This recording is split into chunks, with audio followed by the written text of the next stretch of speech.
Back to Patel sir. Hello दोस्तों, कैसे हैं आप लोग।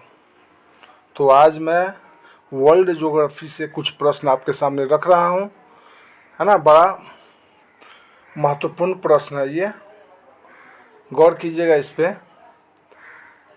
एक बार फिर से मैं कहना चाहता हूं, अगर मेरे चैनल पे आप लोग नए हैं तो प्लीज़ मेरे चैनल को सब्सक्राइब कर लीजिए, ताकि जब भी मैं वीडियो बनाऊं तो नोटिफिकेशन आपको मिलता रहे। वीडियो अच्छा लगे तो लाइक, कमेंट और शेयर जरूर कीजिए, ठीक है। तो पहला क्वेश्चन है, ज्वारीय परिकल्पना का प्रतिपादन किसने किया था। ज्वारीय परिकल्पना का प्रतिपादन किसने किया था, तो जेम्स जीन्स ने, ठीक है। आगे बढ़ते हैं हम लोग। अगला प्रश्न है, भूगर्भित इतिहास के अनुसार वर्तमान या आधुनिक युग क्या कहलाता है। भूगर्भित इतिहास के अनुसार वर्तमान या आधुनिक युग क्या कहलाता है, तो यह कहलाता है हेलोसीन युग। कौन युग कहलाता है, हेलोसीन युग, ठीक है।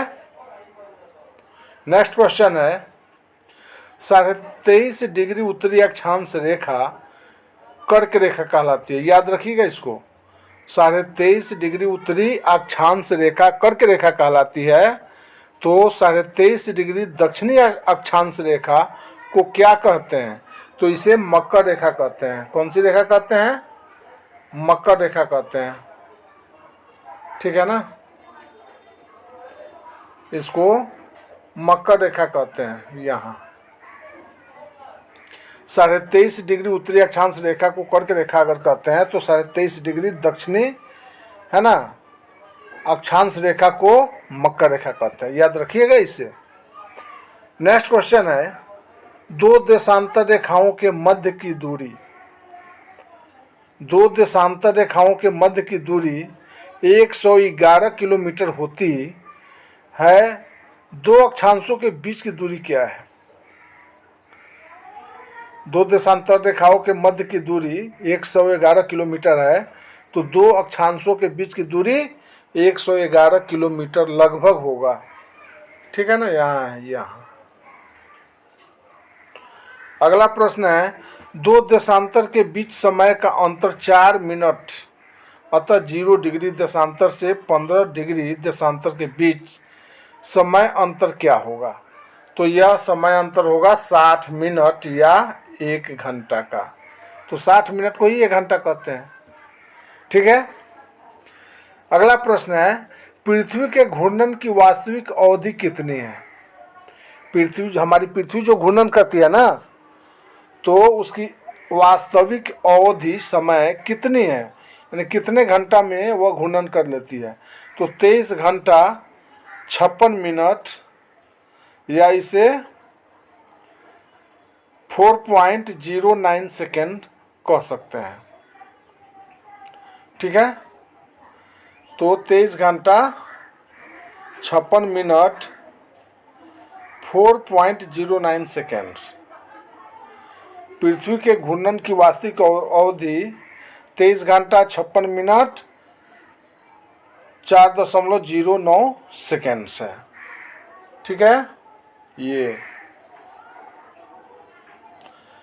इसके अगला प्रश्न है, 3 जनवरी को पृथ्वी सूर्य के से निकटतम, 3 जनवरी को पृथ्वी सूर्य से निकटतम 14.7 करोड़ किलोमीटर स्थित होता है। यह स्थिति क्या कहलाती है, तो उपसौर या परिहेलियन कहलाती है। क्या कहलाती है, उपसौर या परिहेलियन, ठीक है। 3 जनवरी को पृथ्वी सूर्य से निकटतम, यानी सबसे निकट, सूर्य के सबसे निकट 3 जनवरी को पृथ्वी होती है, यानी 14.7 करोड़ किलोमीटर, 14 करोड़ 7 लाख किलोमीटर, ठीक है। तो यह स्थिति क्या कहलाती है, उपसौर या पेरिहेलियन। आगे बढ़ते हैं हम लोग। अपसौर, उपसौर था ये अपसौर है। अपसौर या अपहेलियन की स्थिति में सूर्य पृथ्वी से दूरस्थ 15.2 करोड़ किलोमीटर, यानी 15 करोड़ 2 लाख किलोमीटर स्थित होता है। अपसौर या अपहेलियन की स्थिति में, याद रखिएगा, बड़ा इंपॉर्टेंट सवाल है ये। अपसौर या अपहेलियन की स्थिति में सूर्य पृथ्वी से दूरस्थ यानी सबसे दूर चला जाता है सूर्य से पृथ्वी, तो 15 करोड़ 2 लाख किलोमीटर स्थित होता है। यह स्थिति कब होती है? तो यह स्थिति होती है 4 जुलाई को। कब? 4 जुलाई को। ठीक है ना। इसके आगे है 20 या 21 मार्च तथा 22 या 23 सितंबर को दिन रात की अवधि ग्लोब पर सभी जगह एक बराबर होती है, एक समान होती है। यह तिथि क्या कहलाती है? यह तिथि कहलाती है विषुव। यह तिथि कहलाती है विषुव। याद रखिएगा, 20 या 21 मार्च तथा 22 या 23 सितंबर को दिन रात की अवधि ग्लोब पर सभी जगह समान होती है, बराबर होती है। तो यह तिथि क्या कहलाती है? विषुव कहलाती है। अगला प्रश्न है, मकर संक्रांति को 14 जनवरी को या अब तो 15 जनवरी को भी मनाया जाता है मकर संक्रांति। तो मकर संक्रांति को 21 या 22 दिसंबर की स्थिति होती है। इस दिन सूर्य मकर रेखा पर लंबवत चमकता है। 21 या 22 जून को सूर्य लंबवत चमकता है कर्क रेखा पर। यह स्थिति क्या कहलाती है? यहाँ ये प्रश्न है, बड़ा इंपॉर्टेंट सवाल है ये। मकर संक्रांति को 21 या 22 दिसंबर की स्थिति होती है। इस दिन सूर्य मकर रेखा पर लंबवत चमकता है। 21 या 22 जून को सूर्य लंबवत चमकता है कर्क रेखा पर। कहाँ पर? कर्क रेखा पर। और 21 या 22 दिसंबर को की स्थिति जो होती है मकर संक्रांति के दिन, तो सूर्य मकर रेखा पर लंबवत चमकता है। किस रेखा पर? मकर रेखा पर। इसलिए मकर संक्रांति मनाया जाता है ना, 14 जनवरी को। तो 21 या 22 जून को सूर्य लंबवत चमकता है कर्क रेखा पर। यह स्थिति क्या कहलाता है? कर्क संक्रांति। मकर रेखा पर तो मकर संक्रांति, कर्क रेखा पर चमकती है तो कर्क संक्रांति कहलाता है। याद रखिएगा। अगला प्रश्न है, पृथ्वी अपने अक्ष पर कितनी झुकी हुई है? तो 23.5 डिग्री। पृथ्वी अपने अक्ष पर कितनी झुकी हुई है? 23.5 डिग्री पर झुकी हुई है। ठीक है। ये इसके आगे है, पृथ्वी पर विभिन्न मौसमों के लिए जिम्मेदार है। पृथ्वी पर विभिन्न मौसमों के लिए जिम्मेदार है पृथ्वी की क्या? परिक्रमण गति। पृथ्वी पर जो मौसम चेंज होता है ना, उसके लिए पृथ्वी का परिक्रमण गति जिम्मेदार है। इसके कारण, पृथ्वी के परिक्रमण गति के कारण पृथ्वी पर मौसम परिवर्तित होते रहते हैं। ठीक है। अगला प्रश्न है ये, पृथ्वी की उत्पत्ति के संदर्भ में नवीनतम सिद्धांत क्या है? पृथ्वी की, धरती की उत्पत्ति के संदर्भ में नवीनतम सिद्धांत क्या है? तो नवीनतम सिद्धांत है महाविस्फोट सिद्धांत। कौन सिद्धांत? महाविस्फोट सिद्धांत। ये पृथ्वी की उत्पत्ति के संदर्भ में या अर्थ की उत्पत्ति के संदर्भ में नवीनतम सिद्धांत है महाविस्फोट सिद्धांत। ठीक है।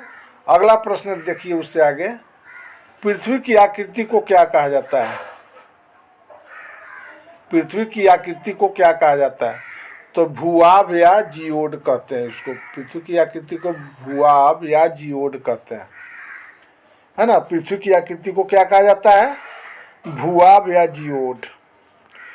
अगला प्रश्न है, किस मध्याह्न रेखा के ऊपर किसी नक्षत्र के 2 बार गुजरने की अवधि को क्या कहते हैं? किसी मध्याह्न रेखा के ऊपर किसी नक्षत्र के 2 बार गुजरने की अवधि को नक्षत्र दिवस कहते हैं। क्या कहते हैं? नक्षत्र दिवस कहते हैं, है ना। उसके आगे है, पृथ्वी की घूर्णन दिशा क्या होती है? तो हम सब जानते हैं पृथ्वी पश्चिम से पूरब की ओर घूर्णन करती है, घूमती है। ये पृथ्वी की घूर्णन दिशा है पश्चिम से पूरब, यानी वेस्ट से वेस्ट टू ईस्ट डायरेक्शन में ये घूमती है। अगला प्रश्न देखिए, पृथ्वी से चंद्रमा की दूरी कितनी है? इस सेट में बड़ा अच्छा प्रश्न है भाई। पृथ्वी से चंद्रमा की दूरी कितनी है? तो पृथ्वी से चंद्रमा की दूरी है 3.84 लाख किलोमीटर, यानी 3,84,000 किलोमीटर। ये 3,84,000 किलोमीटर पृथ्वी से चंद्रमा की दूरी है। ठीक है, इसके आगे है, वर्तमान में सार्वभौमिक रूप से स्वीकार्य कैलेंडर को अंतिम रूप प्रदान करने का श्रेय किसको जाता है? वर्तमान में सार्वभौमिक रूप से स्वीकार्य कैलेंडर को अंतिम रूप प्रदान करने का श्रेय किसको जाता है? पोप ग्रेगरी 13 को, 13 को, पोप है ना, ग्रेगरी 13 को। इसके आगे है प्रश्न, अब भू आकृति में हम लोग चलते हैं।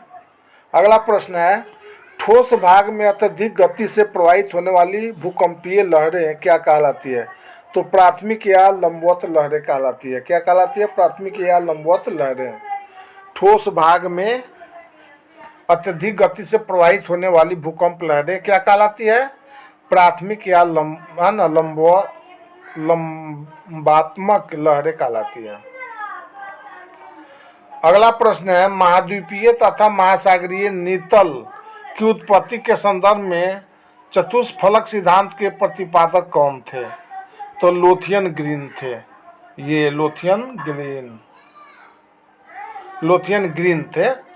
महाद्वीपीय तथा महासागरीय नीतल की उत्पत्ति के संदर्भ में चतुष्फलक सिद्धांत के प्रतिपादक कौन थे? तो लोथियन ग्रीन थे।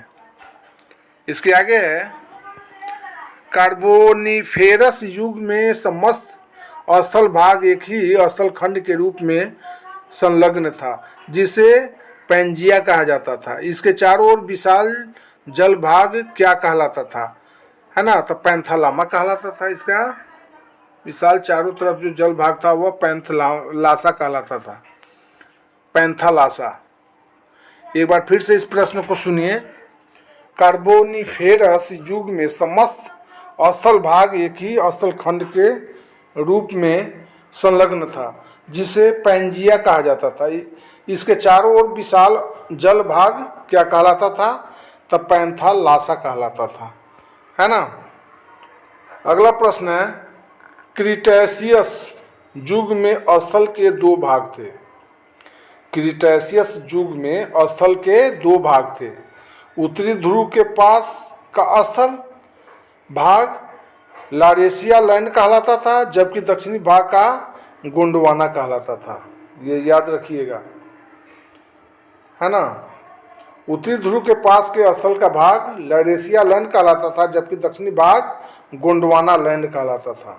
ये बड़ा इंपॉर्टेंट सवाल है भाई। ये क्रीटेशियस युग में स्थल के दो भाग थे। उत्तरी ध्रुव के पास का स्थल भाग लारेशिया लैंड कहलाता था, जबकि दक्षिणी भाग गोंडवाना लैंड कहलाता था। ठीक है, अगला प्रश्न है, सागर नीतल संकल्पना के प्रतिपादक कौन थे? सागर नीतल संकल्पना के प्रतिपादक कौन थे? तो हैरी हेस थे। कौन थे? हैरी हेस। ये ठीक है, बढ़ते हैं आगे। समय की सबसे बड़ी इकाई क्या है? कल्प या ईरा। समय की सबसे बड़ी इकाई कल्प या ईरा कहलाता है। समय की सबसे बड़ी इकाई क्या है? कल्प या ईरा है। ठीक है ना। आगे बढ़ते हैं, महाद्वीपीय क्रस्ट के तापमान की वृद्धि दर का परिकलन किया जाता है भूताप ग्राफ से। किससे? भूताप ग्राफ से। महाद्वीपीय क्रस्ट में तापमान की वृद्धि दर का परिकलन किया जाता है किससे? भूताप ग्राफ से। अगला प्रश्न है, क्रस्ट और मेंटल को अलग करने वाली सतह का क्या नाम है? क्रस्ट और मेटल को अलग करने वाली सतह का नाम क्या है? तो मोहोरोविसिस है। मोहोरोविसिस। क्रस्ट और मेटल को अलग करने वाली सतह का नाम है मोहरोविसिस, दोनों के बीच में ये आता है, मोहरोविसिस। आगे बढ़ते हैं, अगले प्रश्न पर जाते हैं हम लोग। सबसे अधिक मात्रा में रेडियो सक्रिय पदार्थ किस चट्टान से प्राप्त होता है? एक बार फिर से इस प्रश्न को रिपीट करता हूं। सबसे अधिक मात्रा में रेडियो सक्रिय पदार्थ किस चट्टान से प्राप्त होता है? तो यह ग्रेनाइट चट्टान से प्राप्त होता है। सबसे अधिक मात्रा में रेडियो सक्रिय पदार्थ ग्रेनाइट चट्टान से प्राप्त होता है, याद रखिएगा। नेक्स्ट क्वेश्चन है, महासागरीय क्रस्ट में नहीं होता है। क्या नहीं होता है? ग्रेनाइट नहीं होता है। महासागरीय क्रस्ट में ग्रेनाइट नहीं होता है, ठीक है ना। अगला प्रश्न है, पृथ्वी की विभिन्न परतों के घनत्व में विभिन्नता है। पृथ्वी की विभिन्न परतों के घनत्व में विभिन्नता है, यानी अलग अलग है घनत्व सबका, सभी परत का घनत्व अलग अलग है। तो इसका सबसे सशक्त प्रमाण क्या है? भूकंपीय तरंगे। इसका सबसे सशक्त प्रमाण है भूकंपीय तरंगे। इससे आगे बढ़ते हैं हम लोग। लारेशिया तथा गोंडवाना लैंड प्राचीन भूखंडों के बीच स्थित था। लारेशिया तथा गोंडवाना लैंड प्राचीन भूखंडों के बीच क्या स्थित था? टेथिज सागर स्थित था, है ना। टेथिज सागर स्थित था। लारेशिया तथा गोंडवाना लैंड प्राचीन भूखंड है, ये दोनों के बीच टेथिज सागर स्थित था। आगे बढ़ते हैं और अंतिम प्रश्न है ये इस सेट का। चलन अक्ष दो प्रकार के होते हैं। चलन अक्ष कितने प्रकार के होते हैं? दो प्रकार के होते हैं, अपनति अक्ष तथा अभिनति अक्ष। अपनति अक्ष तथा अभिनति अक्ष, है ना। चलन अक्ष के दो प्रकार कौन कौन? अपनति अक्ष तथा अभिनति अक्ष। तो कहाँ चल दिए आप लोग भाई? अरे जाने से पहले चैनल तो सब्सक्राइब करते जाइए। वीडियो मैं रोज बनाता हूँ, आपके पास नोटिफिकेशन जाएगा, और इस तरह से मेरा वीडियो ज़रूर देखिए। कुछ न कुछ जानकारी होगी। आप कॉम्पिटिटिव तैयारी करते ही होंगे, आपको निश्चित बेनिफिट मिलेगा। तो मिलते हैं अगले वीडियो में, ठीक है।